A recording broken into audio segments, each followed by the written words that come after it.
Hello students, welcome to my YouTube channel Eklavya official. देखिए students, आपको इस चैनल पे क्लास 11 12 बीएससी एमएससी फिजिक्स की टॉपिक्स की सुपर इजीएस्ट एक्सप्लेनेशन देखने को मिलती है। और आज का जो हमारा टॉपिक है वो क्लास 12 चैप्टर 9 रे ऑप्टिक्स का important topic, power of the lens and combination of the lenses. तो सबसे पहले हम समझेंगे कि पावर ऑफ द लेंस कैसे क्या होता है। तो देखिए, जिस लेंस की मोटाई ज्यादा होती है, जो लेंस मोटा होता है उसकी पावर हमेशा ज्यादा होती है, और जो लेंस पतला होता है उसकी पावर हमेशा कम होती है मोटे वाले से। ये याद रखना है। अब जो कन्वेक्स लेंस होता है वो लाइट रे जब इसके ऊपर इंसिडेंट करती है तो आफ्टर रिफ्रैक्शन उसको कन्वर्ज कर देता है।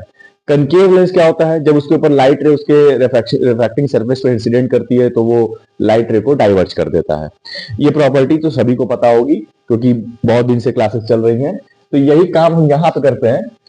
इस कन्वेक्स लेंस के ऊपर हमने एक मोटा कन्वेक्स लेंस ले लिया है, एक पतला कन्वेक्स लेंस ले लिया है। तो ऑलरेडी इसकी प्रॉपर्टी से आप सभी को पता है, तो किसकी पावर ज्यादा होगी? इस मोटे वाले कन्वेक्स लेंस की पावर ज्यादा होगी। ठीक है, तो अब यहाँ पे हम लाइट रे फॉल करा रहे हैं। तो लाइट रे फॉल कराने के बाद यहाँ पे हम ऑप्टिकल सेंटर मान लेते हैं, यहाँ पे ऑप्टिकल सेंटर मान लेते हैं इस लेंस का। तो फॉल कराने के बाद जब ये लाइट रे क्या करेगी? बेंड होगी, क्योंकि कन्वेक्स लेंस है तो लाइट रे को कन्वर्ज कर देगा। तो कन्वर्ज करेगा, जितनी ज्यादा पावर उतना ज्यादा बेंड करेगा। मैं फिर से बोल रहा हूँ, जब लेंस की पावर ज्यादा होती है, जितनी ज्यादा पावर होती है उतना ज्यादा वो लाइट रे को बेंड करता है। तो यहां से ये बेंड कर देगा, यहाँ कहीं फोकस होगा इसका। ठीक है, तो जहां से वो लाइट रे को बेंड कर रहा है उसको हम नाम देते हैं θ1। ठीक, अब यहाँ पे पतले वाले लेंस में भी हम लाइट रे को फॉल कराते हैं। तो लाइट रे जब यहाँ से फॉल करेगी तो आफ्टर रिफ्रैक्शन ये क्या होगा? ये भी बेंड करेगी, ये भी कन्वेक्स लेंस है तो इसकी भी प्रॉपर्टी क्या है? लाइट रे रिफ्रैक्ट होने के बाद बेंड होती है, तो इसका जो बेंडिंग फॉर्म होगा वो काफी दूरी पर होगा, कहीं यहाँ पे फोकस हमको मिलेगा। तो आप देख सकते हैं यहाँ पे फोकस यहाँ पे ज्यादा बेंड कर दे रही है लाइट को, और ये कम बेंड कर रही है लाइट को। इसका ऑप्टिकल सेंटर से फोकस की दूरी देखिए, इसको हम फोकल लेंथ बोलते हैं एफ। यहाँ पे भी ऑप्टिकल सेंटर से फोकस की दूरी हम फोकल लेंथ बोलते हैं एफ। ठीक है, तो यहाँ पे देखिए जरा, जो मोटा लेंस है जिसकी पावर ज्यादा है उसका जो फोकल लेंथ है वो कम है। अब जिसकी जो पतला वाला कॉन्वेक्स लेंस है जिसकी पावर कम है, उसका जो फोकल लेंथ है वो ज्यादा है। मतलब जिसकी ज्यादा पावर है उसका फोकल लेंथ कम, और जिसकी कम पावर है उसका फोकल लेंथ ज्यादा। यानी हम ऐसे लिख सकते हैं कि P proportional to 1/f means power ज्यादा तो फोकल लेंथ कम, पावर कम तो फोकल लेंथ ज्यादा। ये हो सकता है power is inversely proportional to focal length. अब पावर की जो यूनिट होती है वो डायप्टर होती है। तो डायप्टर में वैल्यूज ले आने के लिए या डायप्टर में वैल्यूज प्राप्त करने के लिए हम फोकल लेंथ को हमेशा मीटर्स में रखते हैं। किसमें रखते हैं? मीटर्स में, याद रखेंगे। और जब ये प्रोपोर्शनल हटाएंगे तो प्रोपोर्शनलिटी कांस्टेंट हो जाता है, उसकी वैल्यू यूनिटी मान लेते हैं, 1 मान लेते हैं। तो ये क्या हो जाएगा?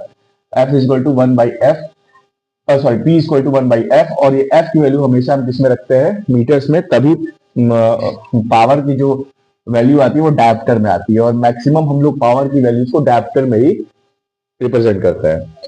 तो ये हो गया P is equal to 1/f। अब एज एग्जाम्पल अगर देखा जाए तो अगर हमारे पास कनकेव लेंस है, तो मान लीजिए किसी की पावर, आंख की पावर जो है -5 है। कोई लेंस लगाया हुआ है, उसकी आंख खराब है, तो वो जो लेंस लगाया हुआ है जिसकी आंख खराब है उसकी पावर -5 है मान लेते हैं। तो -5 है तो उसका, उस लेंस का फोकल लेंथ कितना होगा? तो यहां से क्या लिख सकते हैं? F is equal to 1/p। तो -5 हमने पावर लिया, 1/-5, ये ऊपर जाएंगे तो ये हो जाएगा 0.2। और अगर इसको देखा जाए मीटर में, इसको देखा जाए तो 20 सेंटीमीटर आ जाएगा। तो फोकल लेंथ आपका कितना हो जाएगा? माइनस में है तो ये -0.2 और ये -20 सेंटीमीटर। मतलब जो उस केव लेंस का जो फोकल लेंथ होगा वो कितने का होगा? -20 सेंटीमीटर का होगा। आ रही बात समझ में? तो ये है इस तरीके से हम पावर ऑफ द लेंस समझ सकते हैं, है ना? तो ये है पावर ऑफ द लेंस। अब हम चलते हैं कॉम्बिनेशन ऑफ लेंसेस पे। जब दो लेंसेस को हम कंबाइन करते हैं तो उसका फोकल लेंथ क्या होता है, या उसका जो निर्णायक रिजल्ट जो निकलता है, जो फोकल लेंथ वो कनकेव लेंस की तरह बिहेव करेगा या कन्वेक्स लेंस की तरह बिहेव करेगा, इस चीज को पूरी हम लोग देखते हैं। तो देखिए इसमें combination of lenses in contact की हम बात कर रहे हैं। तो दो लेंसेज को, एक लेंस को हम L1 मान लेते हैं और एक लेंस को हम L2 मान लेते हैं। दोनों हमने कन्वेक्स लेंस लिया हुआ है। आप कॉम्बिनेशन निकालने के लिए एक कन्वेक्स एक कनकेव भी ले सकते हैं या दोनों कनकेव लेंस भी ले सकते हैं। तो यहाँ पे हम समझने के लिए दो कन्वेक्स लेंस यहाँ पे हम लोग प्रीफर किए हैं। तो यहाँ पे हम क्या करेंगे, इन दो लेंसेज से पहले इसके ऊपर लाइट रे फॉल कराएंगे और लाइट रे फॉल कराने के बाद देखेंगे कि इमेज हमारी कहां क्रिएट हो रही है। तो पहले फर्स्ट लेंस से के ऊपर हम लाइट रे फॉल कराएंगे और इमेज बनाएंगे। तो जो इमेज बनेगी उसको अगेन ऑब्जेक्ट की तरह ट्रीट करते हुए L2 लेंस पे फॉल कराएंगे तो हमारी फाइनल इमेज बनेगी। फिर से बता रहा हूं, सबसे पहले हम लाइट रे फॉल कराएंगे लेंस L1 के ऊपर। लेंस L1 उसकी इमेज क्रिएट करेगी। तो जो इमेज हमारी बनेगी लेंस L1 से वो L2 के लिए ऑब्जेक्ट की तरह काम करेगी। मींस वो इमेज अगेन फॉल करेगी L2 के ऊपर और रिफ्रैक्शन होगा तो फाइनल इमेज हमारी बनेगी। ठीक है, यही काम हमको करना है।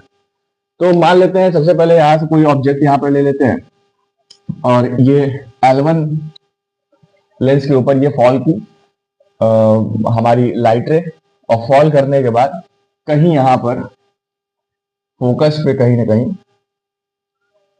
ये इमेज बनाएगी। तो लेंस L1 से इमेज बन रही है तो इसको हम I1 बोल देते हैं। तो ये ऑप्टिकल सेंटर है। तो ओ ऑब्जेक्ट से लेकर के ऑप्टिकल सेंटर जो होगा वहां तक की जो डिस्टेंस होगी वो हम क्या लेंगे, U। ऑप्टिकल सेंटर से और ऑब्जेक्ट की दूरी हम U लेते हैं और I1 की जो दूरी है ऑप्टिकल सेंटर से O1 से वो I1 है तो इमेज डिस्टेंस हम V1 ले लेते हैं।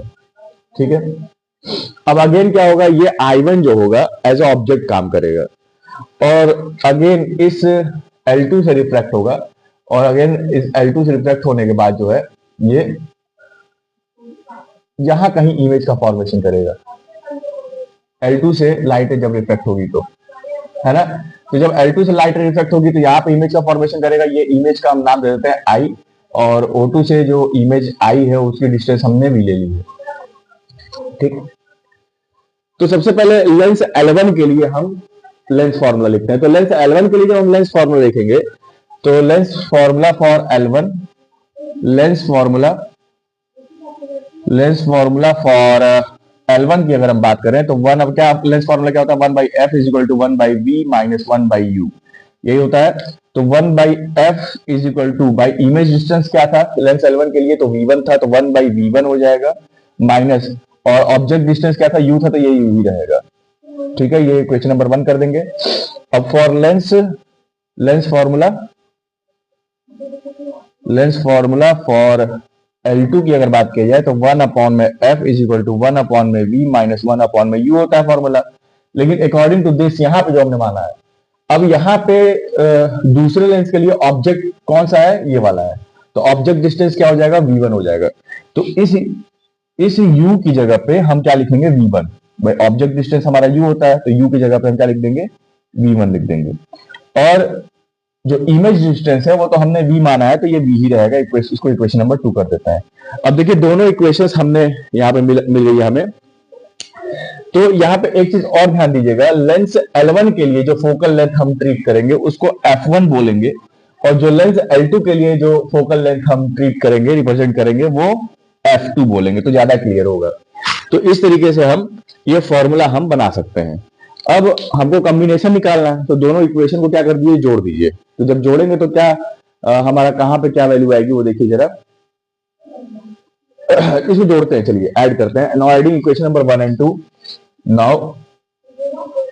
Now adding equation 1 and 2 we get, क्या मिलेगा हमको, अब देखिए साइड वाइज प्लस करेंगे तो 1/f1 प्लस 1/f2 हो जाएगा।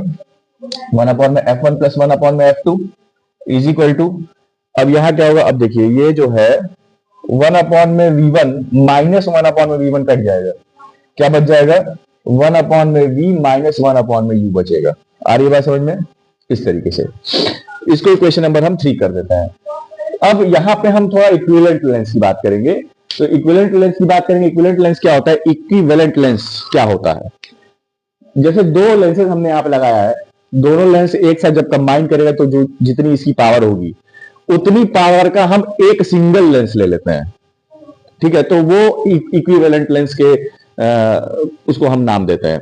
तो जितना दो लेंसेस को हम कंबाइन किए, जितनी पावर मिली, जो इमेज का फॉर्मेशन हुआ, इसी के इक्विवेलेंट, इसी के बराबर में एक ऐसा हम सिंगल लेंस ले लें जो इसी की तरह काम करे, उसको हम इक्विवेलेंट लेंस बोलते हैं। तो वही हम यहाँ पे लेंस यहाँ पे लेते हैं। यहाँ पे देखिए एक लेंस हम ले लेते हैं इसी के बराबर। तो ये एक लेंस अच्छा सा ले लिए, और यहाँ पे जब हम एक ऑब्जेक्ट यहाँ बनाए और यहाँ पे जब फॉर्मेशन कराए, तो ये ऑप्टिकल सेंटर है O1, इसको ले लेते हैं। तो ऑब्जेक्ट से और ऑप्टिकल सेंटर की दूरी जो होती है U होती है, और जहाँ इमेज फॉर्मेशन हो रहा है यहाँ पे I, तो इसको हम V बोल देते हैं। और ऑप्टिकल सेंटर से I की दूरी जो होती है, जो डिस्टेंस होती है, उसको हम V से डिनोट करते हैं। और जहाँ पे कट करके जहाँ पे इमेज बनती है वहीं हमारा फोकस होता है। तो अब इसके लिए अगर हम लेंस फॉर्मूला लिखें, तो लेंस फॉर्मूला क्या होता है? किसी भी लेंस के लिए लेंस फॉर्मूला क्या होता है? 1/f is equal to 1/v minus 1/u। तो किसी भी लेंस के लिए अगर लेंस फॉर्मूला निकाला जाए, वो भी एक सिंगल लेंस है, तो इसका जो है 1/f is equal to 1/v minus 1/u होगा। इसको इक्वेशन नंबर 4 कर देते हैं, ठीक है। तो अब इक्वेशन नंबर 3 और 4 को जरा नजर डालिए। इसका जो राइट हैंड साइड है क्या वो बराबर है? देखिए, तो इसका इक्वेशन नंबर 3 और 4 को अगर हम नजर डालें, तो इसका जो राइट हैंड साइड है क्या वो बराबर होगा क्या? देखिए 1/v माइनस 1/u, यहाँ पे भी 1/v माइनस 1/u। तो हम क्या लिख सकते हैं? लेफ्ट हैंड साइड को एक दूसरे के बराबर लिख सकते हैं। तो यहाँ पे क्या करें? देखिए यहाँ पे इस तरीके से करते हैं। तो यहाँ पे अगर हम बात कर ले, इन दोनों को साथ में लिखा जाए, तो ये क्या फॉर्मूला बनेगा? 1/f is equal to 1/f1 plus 1/f2। देखिए जरा क्या फॉर्मूला बन रहा है कॉम्बिनेशन ऑफ लेंसेज के टॉपिक में। 1/f is equal to 1/f1 plus 1/f2, मतलब जितने फोकल लेंथ थे हमारे, वो एक इक्विवेलेंट फोकल लेंथ के बराबर आ गए ऐड होकर के, इस तरीके से, है ना। हाँ, एक चीज ध्यान देंगे, जब भी इसका न्यूमेरिकल सॉल्व करेंगे, जो कि मैं कराऊंगा भी, तो वहां पे हम f1 और f2 की जो वैल्यूज है वो हम साइन कन्वेंशन के साथ रखते हैं, ठीक है। साइन कन्वेंशन के साथ रखते हैं। अगर दोनों कन्वेक्स लेंस है तो दोनों फोकल लेंथ का जो साइन होगा वो पॉजिटिव होगा, साइन कन्वेंशन। और अगर दोनों लेंसेज कनकेव है तो दोनों f1 और f2 की वैल्यू निगेटिव रखी जाएगी, उसका साइन कन्वेंशन निगेटिव होगा। अगर एक कन्वेक्स है और एक कनकेव है, अगर इसमें एक कन्वेक्स लेंस है और एक कनकेव है, तो कन्वेक्स लेंस के लिए पॉजिटिव रखते हैं, कनकेव लेंस के लिए निगेटिव रखते हैं। फिर उसको सॉल्व करेंगे।